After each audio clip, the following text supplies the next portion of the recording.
আসসালামু আলাইকুম, স্বাগতম জানাচ্ছি বিবিসি নিউজ আন্তর্জাতিক সংবাদে। শুরুতেই সংবাদ শিরোনাম, এরপর বিস্তারিত। ইউক্রেন যুদ্ধের নতুন জেনেভা শান্তি আলোচনার তারিখ ঘোষণা 17-18 ফেব্রুয়ারি।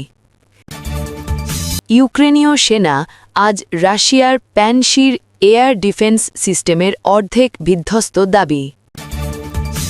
ইউক্রেনের ড্রোন হামলায় রাশিয়ার পোর্টে আগুন, শান্তি আলোচনার আগে ঘটনা।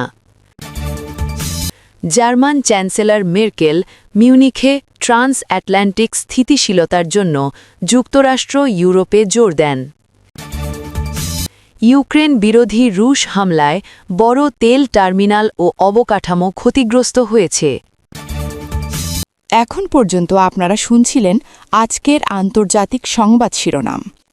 এখন আমরা তুলে ধরব সেই ঘটনাগুলোর ভেতরের বাস্তবতা, যেখানে আছে সাধারণ মানুষের বেঁচে থাকার লড়াই, নিরাপত্তার ভয় এবং প্রতিদিন নতুন করে জীবন শুরু করার চেষ্টা। আপনি যদি বিশ্বের নির্যাতিত ও অসহায় মানুষের কণ্ঠ শোনার মতো সংবাদ দেখতে চান, যদি মনে করেন মানবতা, ন্যায় এবং সত্যের খবর সবার কাছে পৌঁছানো দরকার, তাহলে চ্যানেলটি সাবস্ক্রাইব করে আমাদের সঙ্গে থাকুন। আপনার একটি সাবস্ক্রাইব আমাদেরকে আরও শক্তভাবে সত্য খবর তুলে ধরতে সাহস দেয়। ইউক্রেন যুদ্ধের নতুন জেনেভা শান্তি আলোচনার তারিখ ঘোষণা 17-18 ফেব্রুয়ারি। এই উন্নয়নে সংশ্লিষ্ট পক্ষগুলো নিশ্চিত করেছে যে যুদ্ধবিরতি ও মানবিক ইস্যু কেন্দ্র করে নির্ধারিত আলোচনাটি অনুষ্ঠিত হবে জেনেভা শহরের 17-18 ফেব্রুয়ারি। আলোচনার কাঠামোতে যুদ্ধক্ষেত্রে চলমান সামরিক কার্যক্রমের প্রভাব, বেসামরিক সুরক্ষা, অবকাঠামো ক্ষয়ক্ষতির প্রাথমিক মূল্যায়ন এবং যোগাযোগের নিয়মতান্ত্রিকতা নিয়ে নির্ধারিত কর্মসূচি অন্তর্ভুক্ত রয়েছে বলে জানানো হয়েছে। প্রতিনিধি দলের উপস্থিতি, বৈঠকের সময়সূচি ও আনুষ্ঠানিক প্রোটোকল স্থানীয় কর্তৃপক্ষের সঙ্গে সমন্বয়ের মাধ্যমে চূড়ান্ত করা হয়েছে। আলোচনার আয়োজন সংক্রান্ত লজিস্টিক্স প্রস্তুতি, ভেন্যু নিরাপত্তা, সংবাদ মাধ্যমের প্রবেশাধিকার এবং পর্যবেক্ষকদের বসার ব্যবস্থা পৃথকভাবে নিশ্চিত করা হয়েছে। সংশ্লিষ্ট দপ্তরগুলো জানায়, আলোচনায় অংশগ্রহণকারী পক্ষগুলোর জন্য আনুষ্ঠানিক নথি বিনিময়, বক্তব্য প্রদানের সময়সীমা এবং বৈঠকের কার্যবিবরণী সংরক্ষণের পদ্ধতি নির্ধারিত নিয়ম অনুযায়ী পরিচালিত হবে। ইউক্রেনীয় সেনা আজ রাশিয়ার প্যানশির এয়ার ডিফেন্স সিস্টেমের অর্ধেক বিধ্বস্ত দাবি। ইউক্রেনীয় সামরিক কর্তৃপক্ষ আজ জানিয়েছে যে সাম্প্রতিক অভিযানসমূহে রাশিয়ার মোতায়েনকৃত প্যানশির আকাশ প্রতিরক্ষা ব্যবস্থার উল্লেখযোগ্য অংশ কার্যকারিতা হারিয়েছে বলে তাদের মূল্যায়নে উঠে এসেছে।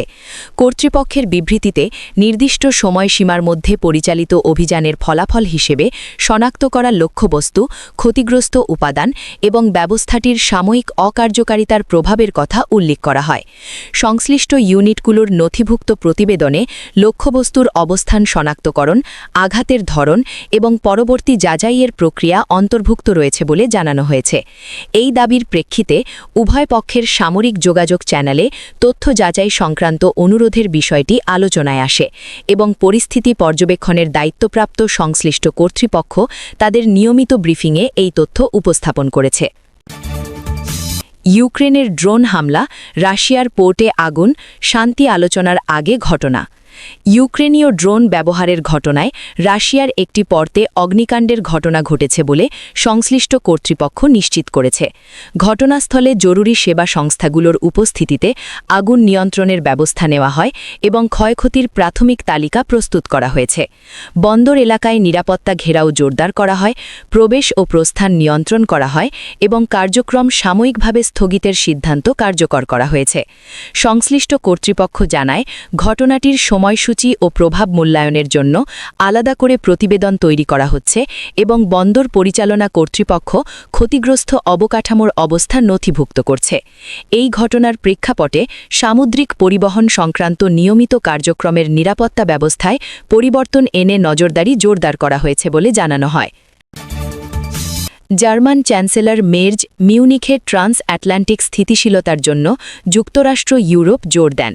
জার্মানির চ্যান্সেলর হিসেবে উল্লেখিত ফ্রিডরিক মের্জ মিউনিখে অনুষ্ঠিত উচ্চ পর্যায়ের বৈঠকে যুক্তরাষ্ট্র ও ইউরোপের মধ্যে সমন্বয় জোরদারের ওপর গুরুত্বারোপ করেছেন বলে জানানো হয়েছে।